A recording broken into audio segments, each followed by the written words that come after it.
सायरा शमीम को देख के आपे से बाहर हो जाती है और कहती है कि मेरी ज़िंदगी बर्बाद करने वाली आप ही हैं। आप ही ने ये सब कुछ किया है। आखिर आपको क्या मिला ये सब कुछ करके? आप अगर मुझे ये सारी बात बता देती, इन लोगों के बारे में आप बड़े बेहतर तरीके से जानती थी और इस चीज़ का मुझे अंदाज़ा हो गया और पता भी चल चुका है। इसलिए आपने पहले इन सब बातों का ज़िक्र नहीं किया। लेकिन याद रखेगा कि आप भी कभी खुश नहीं रह पाएँगी।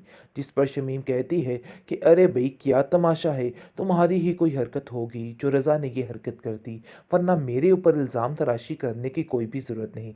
मुनव्वर कहता है कि देखो शमीम, अब बात को आगे मत बढ़ाओ, जहाँ पर बात है वहीं तक रखो। तुम्हारी वजह से ही सब कुछ हुआ और तुम रज़ा के बारे में सब कुछ जानती थी। इस चीज़ का हमें पता चल चुका है, लेकिन जानबूझकर तुमने सिर्फ़ और सिर्फ़ इस खटपट की वजह से ये शादी करवाई ताकि हमें और ज़ुलेखा को रुस्वा कर सको। इसके अलावा तुम्हारा कोई मकसद नहीं। शमीम, तुम कभी खुश नहीं रहोगी। कश्यप की ज़िंदगी को तुमने तबाह करके रख दिया है।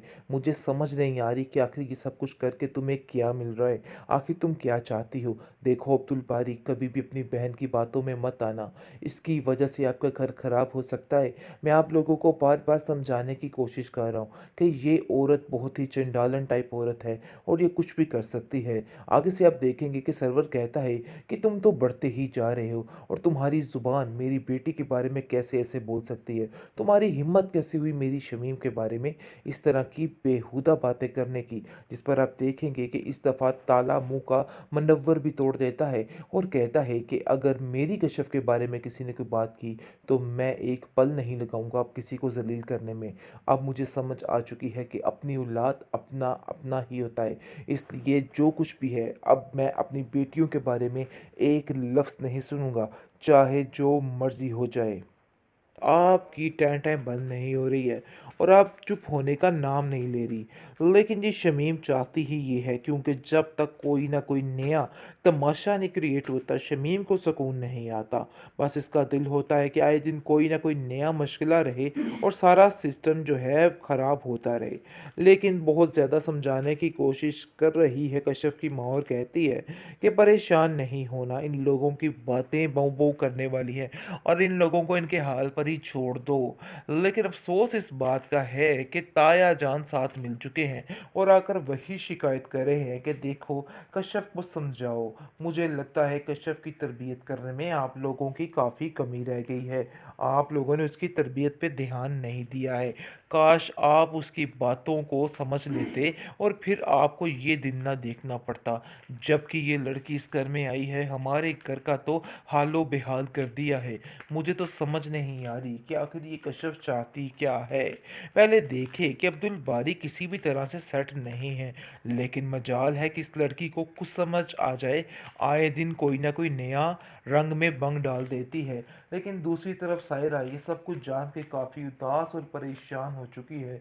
शक तो उसको पहले ही इन सब बातों का हो गया था, लेकिन अब ये सब सुन के वो अपने आप को कंट्रोल में करना समझ गई है और जान गई है कि नहीं, अब मुझे बहुत सब्र और तहम्मुल से काम लेना है, क्योंकि अगर वो टूट गई अपने बाप को देख के ऐसे मज़ीद परेशान हो जाती है और कहती है कि नहीं, मैं हिम्मत नहीं हारूंगी, बल्कि बड़े ही हिम्मत के साथ ये सारा कुछ करूंगी।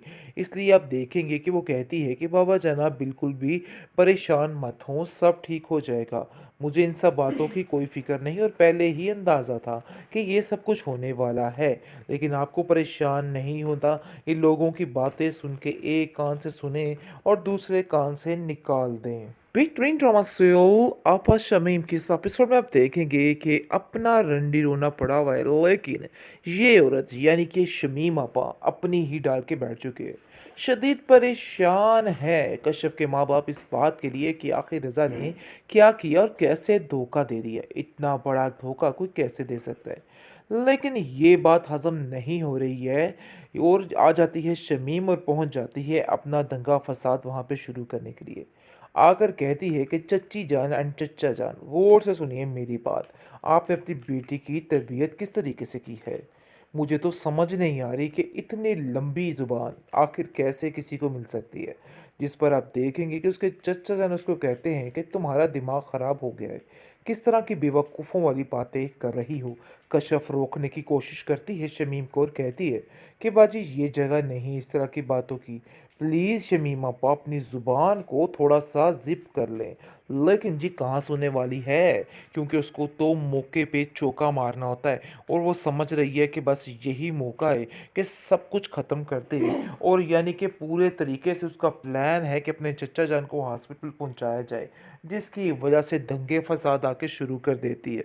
दूसरी तरफ काफ़ी ज़्यादा परेशान हो चुके हैं ताया जान, क्योंकि वो समझ चुका है कि सायरा की वजह से घर के मामलात काफ़ी ज़्यादा संगीन और परेशान हैं। वो शमीम से कहते हैं कि देखो शमीम, अभी अपना रंडी रोना अंदर मत शुरू करना, ज़रा थोड़ा संभल लेने दो, वक्त आने पे खुद हम बात करेंगे कश्यप के बारे में। तुम मत बोलना, अभी इन बातों को ख़त्म कर दो। लेकिन शमीम कहाँ सुनने वाली है, उसको तो आदत है कोई ना कोई रंग में भंग डालने की। वही काम इसने कर दी है और बड़ी चालाकी के साथ किया है। कश्यप उसको रोकती रहेगी और कहती है कि आप जानते तो हैं कि बाबा जान की तबीयत काफ़ी ख़राब रहती है, लेकिन इसके बावजूद आपकी टैं टैं बंद नहीं हो रही है और आप चुप होने का नाम नहीं ले रही। लेकिन ये शमीम चाहती ही ये है, क्योंकि जब तक कोई ना कोई नया तमाशा नहीं क्रिएट होता शमीम को सुकून नहीं आता। बस इसका दिल होता है कि आए दिन कोई ना कोई नया मुश्किला रहे और सारा सिस्टम जो है ख़राब होता रहे। लेकिन बहुत ज़्यादा समझाने की कोशिश कर रही है कश्यप की माँ और कहती है कि परेशान नहीं होना, इन लोगों की बातें बहू बहू करने वाली है और इन लोगों को इनके हाल पर ही छोड़ दो। लेकिन अफसोस इस बात का है कि ताया जान साथ मिल चुके हैं और आकर वही शिकायत कर रहे हैं कि देखो कश्यप को समझाओ। मुझे लगता है कश्यप की तरबियत करने में आप लोगों की काफ़ी कमी रह गई है, आप लोगों ने उसकी तरबियत पे ध्यान नहीं दिया है। काश आप उसकी बातों को समझ लेते और फिर आपको ये दिन ना देखना पड़ता। जबकि ये लड़की इस घर में आई है, हमारे घर का तो हालो बेहाल कर दिया है। मुझे तो समझ नहीं आ रही कि आखिर ये कश्यप चाहती क्या है। पहले देखे कि अब्दुल बारी किसी भी तरह से सेट नहीं है, लेकिन मजाल है कि इस लड़की को कुछ समझ आ जाए। आए दिन कोई ना कोई नया रंग में बंग डाल देती है। लेकिन दूसरी तरफ सायरा ये सब कुछ जान के काफ़ी उदास और परेशान हो चुकी है। शक तो उसको पहले ही इन सब बातों का हो गया था, लेकिन अब ये सब सब सुन के वो अपने आप को कंट्रोल में करना समझ गई है और जान गई है कि नहीं, अब मुझे बहुत सब्र और तहम्मुल से काम लेना है, क्योंकि अगर वो टूट गई अपने बाप को देख के ऐसे मज़ीद परेशान हो जाती है और कहती है कि नहीं, मैं हिम्मत नहीं हारूंगी, बल्कि बड़ी ही हिम्मत के साथ ये सारा कुछ करूंगी। इसलिए आप देखेंगे कि वो कहती है कि बाबा जनाब बिल्कुल भी परेशान मत हों, सब ठीक हो जाएगा। मुझे इन सब बातों की कोई फ़िक्र नहीं और पहले ही अंदाज़ा था कि ये सब कुछ होने वाला है। लेकिन आपको परेशान नहीं होता, इन लोगों की बातें सुन के एक कान से सुनें और दूसरे कान से निकाल दें।